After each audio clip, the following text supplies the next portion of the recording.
I walked in like it was any other Tuesday, coffee still too hot in my hand, badge swinging on the lanyard because I'd clipped it wrong. The office was quiet in that early way, lights half on, cleaning crew smell still hanging in the carpet. And then I heard my name, not casually, not in passing. My full name, sharp, loud, followed by the kind of silence that makes your stomach tighten before your brain catches up. The HR conference room door was cracked open maybe 2 inches, just enough for sound to leak out.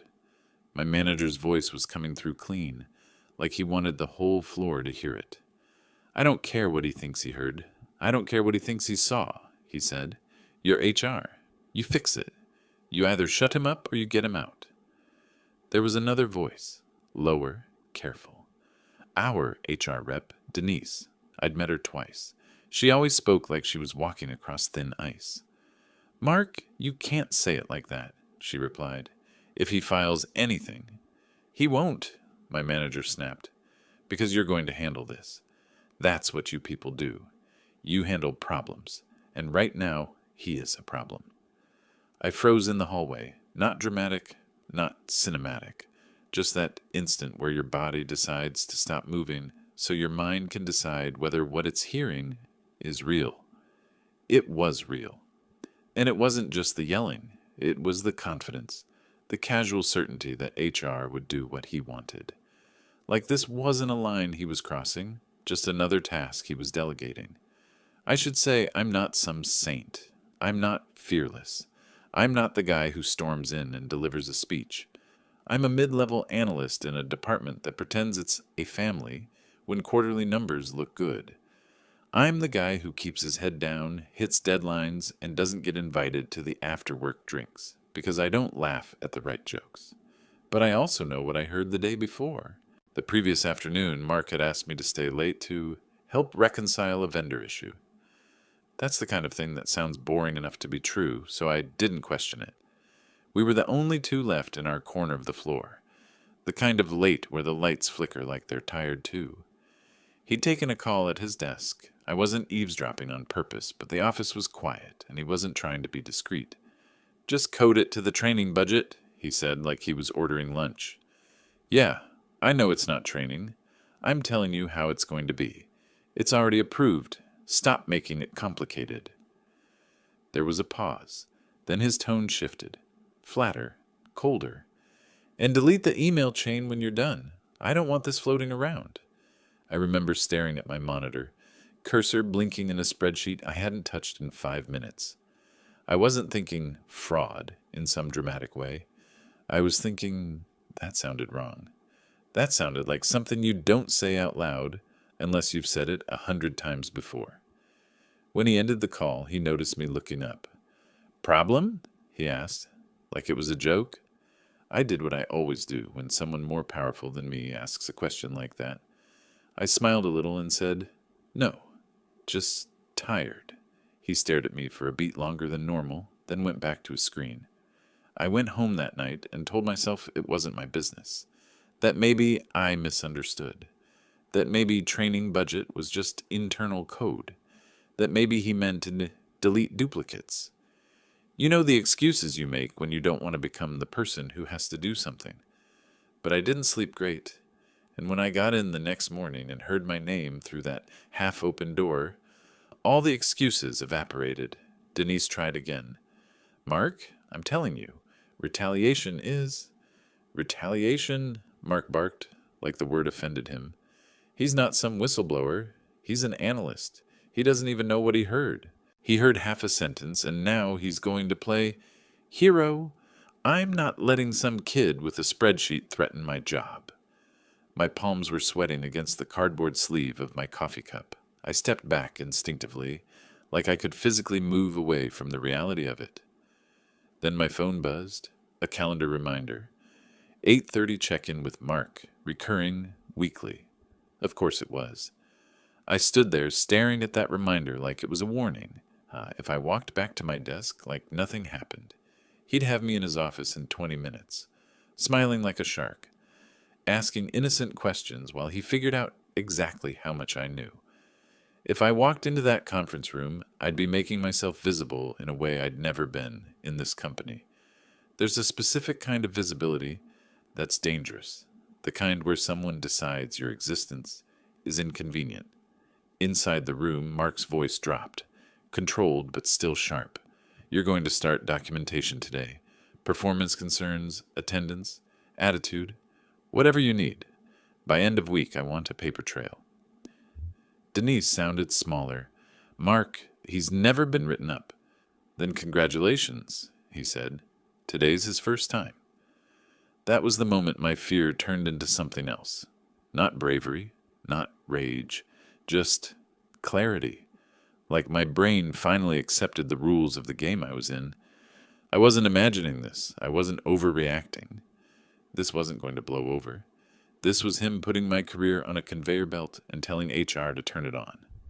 I took one step forward, and the carpet muffled my shoes like it was trying to stop me. My hand lifted before I fully decided to move, and I pushed the door open the rest of the way. Both of them turned. Mark's face went through two expressions in half a second. Surprise, then control. He stood up straight like he'd been caught mid-sentence but was ready to pretend it was normal. Denise's eyes widened. She looked like someone who just watched a glass fall off a table and knew she couldn't catch it. I didn't say anything clever. I didn't accuse him. I didn't even raise my voice. I just held the door with my shoulder, coffee in one hand, and said quietly, I'm here for my 8:30. Mark smiled like nothing had happened. That was the first thing that really got to me. He gestured to the chair like this was just another routine check-in, like I hadn't just heard him ordering HR to build a case against me. Denise didn't sit. She stayed near the table, hands folded too tight, eyes flicking between us like she was timing an exit. Close the door, Mark said, calm now. Professional. I did. Not because he told me to, but because I wanted to hear everything clearly. He leaned back. So, how are things going? I waited. Let the silence stretch just a second longer than normal. Not enough to be dramatic. Enough to be noticed. Fine, I said. Good, he replied immediately. Too fast. Because I've had some concerns raised about engagement, about focus. There it was, right on schedule. He slid a notepad closer to himself. Blank page, pen ready, a performance theater. I'd seen him do this to other people. Never thought I'd be sitting in the chair. I want this to be a supportive conversation, he continued, but I need to know you're aligned with the team. Aligned. That word again. The corporate version of obedience. I nodded once. Aligned with what, exactly? He paused. Just a beat. Long enough to recalibrate. With our processes, he said. With discretion. With understanding how sensitive information works. Denise shifted behind him. I didn't look at her, but I clocked it. I understand confidentiality, I said. I also understand accounting rules. Mark's jaw tightened almost imperceptibly. If you didn't know him, you'd miss it. This isn't about accounting, he said. This is about trust. And there it was. The quiet accusation slipped in like a blade. He leaned forward now. Yesterday you seemed distracted, like something was bothering you. I met his eyes, didn't flinch. I was tired. He studied me. You sure that's all? Yes. Another pause, longer this time. Well, he said finally, sitting back again. We'll keep an eye on it. Denise cleared her throat. I'll follow up with some documentation, just to summarize expectations. Mark nodded without looking at her. Good. That meeting ended with nothing official said, no accusations on paper. But the message was clear. You're on the radar now. And it didn't stop there. By noon, I was added to a new weekly meeting I didn't need to be in. By end of day, my project deadlines were suddenly re-evaluated. The next morning, I got an email from Mark, CC'd to Denise, asking me to explain a decision I'd made 6 months earlier. One that had been approved, one he'd signed off on. I pulled the email chain, forwarded it back. Polite. Professional. No issue, he replied. Just want to be thorough. Thorough. Another favorite word. I started noticing patterns once I stopped pretending this was random. He never said anything in writing that crossed a line. It was always phrased as concern, as process, as just checking. But every conversation nudged the same direction: pressure, isolation, doubt. A colleague I used to grab coffee with suddenly got busy. Another stopped replying on Slack unless absolutely necessary. Not because they didn't like me, but because they'd seen this before. That realization hit harder than anything Mark did. I wasn't the first. Late one afternoon, I stayed after most people left and pulled old files from our shared drive. Not anything restricted, just archived project folders. I wasn't looking for dirt, I was looking for patterns. And I found them. 2 analysts before me had been removed from projects within weeks of raising questions. Different years, different teams, same language in the documentation. Not a culture fit. Communication issues. Performance inconsistency. Both had resigned quietly. I sat there staring at the screen long after the cleaning crew came through, the vacuum humming like static in my head. That's when it clicked. This wasn't retaliation in a moment of panic. This was a system. Polished, rehearsed, effective. They didn't fire you outright. They buried you in doubt until you left on your own. The next morning, Denise asked me to stop by her office. She closed the door gently this time, sat across from me instead of behind a desk. Off the record, she said quietly, I need you to be careful. Careful how? She exhaled through her nose. Mark has influence. If this turns adversarial, it won't end the way you think. I nodded. I'm not trying to start anything. I know, she said, and for the first time she looked genuinely apologetic. But if you have concerns, you should think about how you raise them. That was the warning. Soft, corporate, real. I walked back to my desk and opened a fresh document. No company letterhead, no shared drive. Just a timeline. Dates, times, exact words.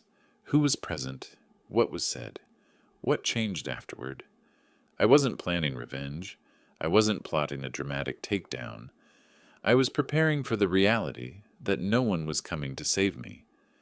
And then, that afternoon, an email hit my inbox that made my stomach drop. Meeting request. Subject line. Performance improvement discussion. Scheduled for Friday. HR required. And at the bottom, one casual line from Mark. Nothing to worry about. Just standard procedure. But that was just the beginning. By Wednesday, my body was reacting before my mind could catch up. I woke up with my jaw clenched so hard it ached. I checked my email before I was fully awake, thumb hovering like I expected something bad to be waiting there. When I got to the office, my badge didn't scan on the first try. It worked on the second, but my heart was already racing. Nothing dramatic had happened yet. That was the problem. The performance improvement meeting sat on my calendar like a loaded gun. 2 days away, just enough time for doubt to do its work. Mark didn't avoid me. He did the opposite. He stopped by my desk twice that day, smiling, asking if I needed support. Each time, coworkers glanced over their monitors, pretending not to listen. The atmosphere shifted around me, subtle but real, like people were stepping half a pace back. At noon, one of my access permissions failed. A system I use daily suddenly required manager approval. I emailed IT. They replied politely that the request came from my department head. Mark, I forwarded the message to him with a simple, "Looks like this changed. Can you approve?" He responded 10 minutes later, "Let's talk Friday." That was when something inside me finally cracked, not in a dramatic way, but cleanly, like glass under steady pressure. He wasn't panicking anymore. He was confident. That afternoon, I checked my sent folder and noticed something small but wrong. An email I remembered sending, one where Mark approved a vendor reclassification, was missing from the thread. Not deleted entirely. Just absent. I pulled the backup from my local archive. There it was. Time-stamped. Approved. His name right at the bottom. The version on the shared drive ended before that message. That's when I understood what was actually happening. He wasn't just building a case against me, he was reshaping the past. That night, I didn't go home right away. I stayed, pulled every approval I could find, downloaded policies, saved copies of expense rules, retention schedules, compliance guidelines, nothing illegal, nothing sneaky. Just information I was allowed to access before I wasn't. Around 9 p.m., my phone buzzed. A Slack message from a coworker I barely spoke to. "Hey," random question. "Are you okay?" I stared at it for a long time before replying. "Why?" 3 dots appeared, disappeared, appeared again. "I don't want to get involved," she wrote, "but something like this happened last year. Different manager, same process." My chest tightened. What happened? "He didn't fight it," she replied. "He thought HR would step in." I didn't ask what happened to him. I already knew. Thursday morning, Denise stopped me in the hallway. Not her office. The hallway. Like she didn't want walls listening. "Have you considered using the ethics hotline?" she asked quietly. I studied her face. "Is that a suggestion?" "It's an option," she said. "One that changes who controls the process." That was the first honest thing anyone had said to me all week. By Friday morning, I was calm in a way that scared me, not detached, focused. I printed my timeline, not to bring into the meeting, just to know it existed. When I walked into the conference room, Mark was already there. So was Denise, and someone else. Legal, not external. Internal counsel. Silent. Observant. Mark smiled. "This is just procedural," he said. "We want to set you up for success." I nodded. "Before we start," I said, "I have a question." He gestured generously. "Of course." "If this is standard," I continued, "why was internal legal added this morning?" The room shifted. Mark's smile held, but his eyes hardened. "We like to be thorough." "Good," I said. "Then I want to note for the record that this meeting follows a conversation I overheard on Tuesday morning." Denise inhaled sharply. Mark leaned back. "Careful." "No," I replied, steady. "Precise." I looked at the lawyer. I heard instructions to shut me up or get me out. I heard direction to fabricate a performance trail, and I heard it before any concerns were raised with me. Silence. Heavy. Dangerous. Mark laughed once. Short. "This is exactly the behavior we're concerned about," I nodded. "That's why I documented everything. Dates, emails, approvals, including ones that appeared to have been altered."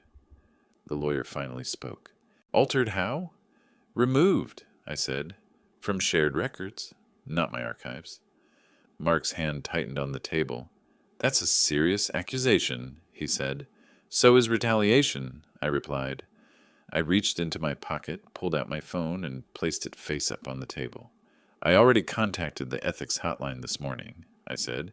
"This meeting is now part of that report. No yelling, no threats.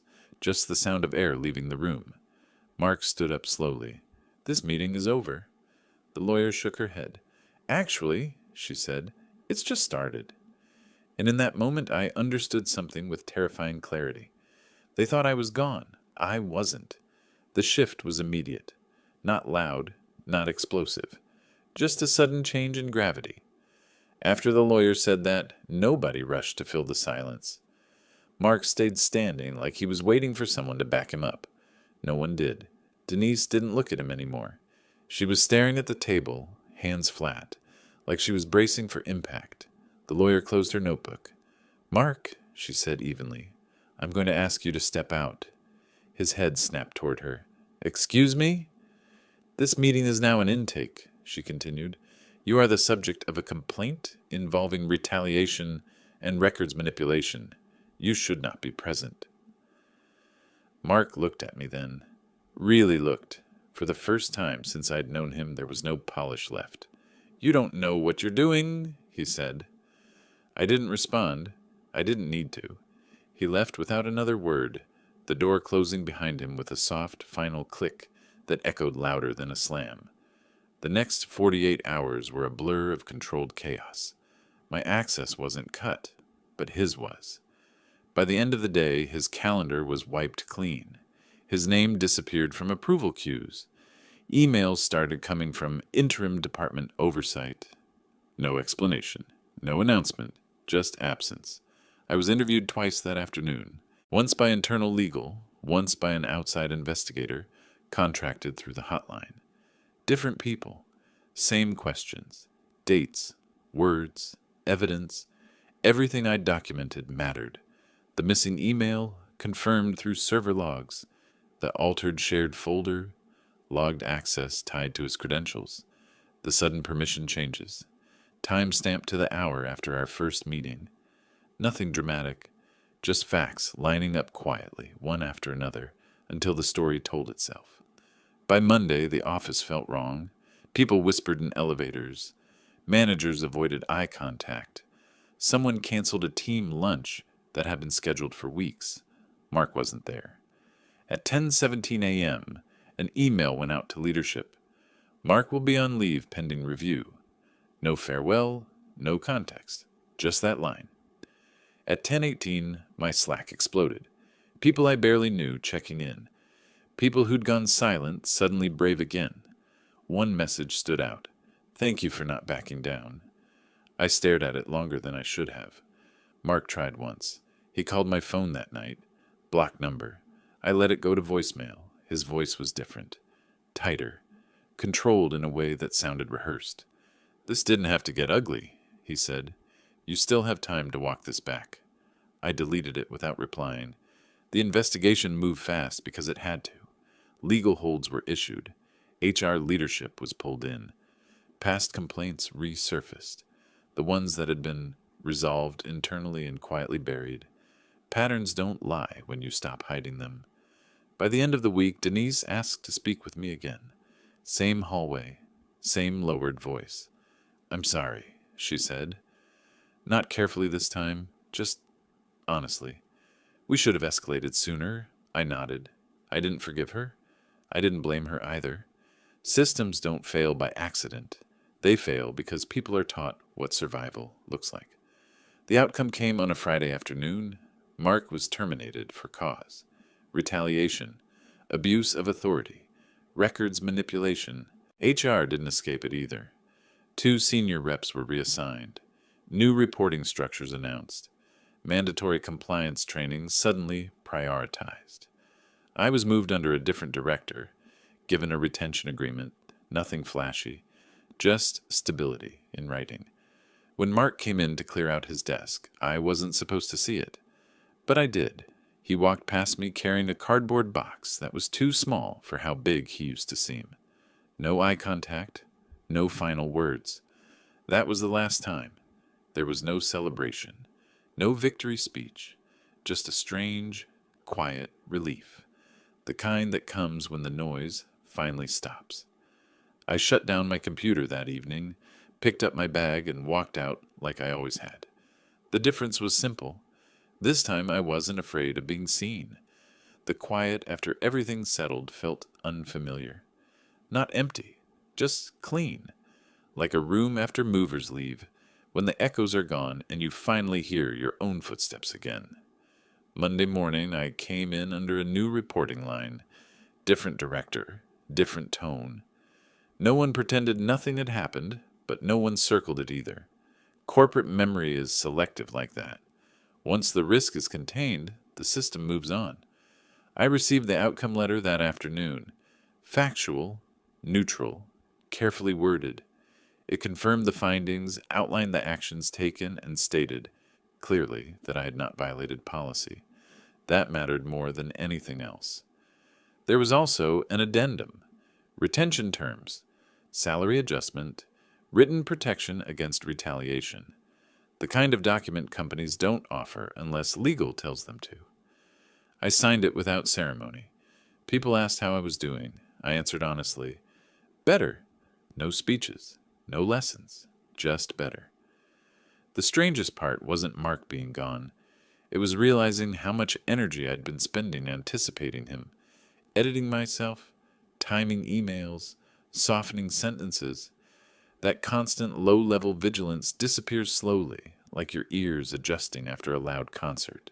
A week later, Denise stopped by my desk, not to apologize again, not to explain, just to say, "I'm glad you stayed." I nodded. "Me too." We both knew what that meant. I didn't become a hero. No one wrote a LinkedIn post about integrity. There was no dramatic shift in company culture overnight. Systems don't transform because of one person, but something did change quietly. People asked more questions in meetings. HR escalated faster. Managers chose their words more carefully. The machine didn't grow a conscience, but it did learn boundaries. As for me, I slept better. I stopped checking my phone first thing in the morning. I stopped rehearsing conversations in my head. The tension in my shoulders eased in a way I hadn't noticed tightening. One evening, weeks later, I ran into Mark by accident at a grocery store. Different aisle, different life. He looked smaller somehow, not defeated, just ordinary. We didn't speak. I went home, cooked dinner, and sat on my couch without replaying anything. No what-ifs, no alternate endings, just quiet. Looking back, the call wasn't brave. It was practical. It forced the situation into a place where power had rules, and rules had records. That's the part people miss. You don't win by shouting. You win by choosing the arena. I didn't get revenge. I got my life back, and that was enough.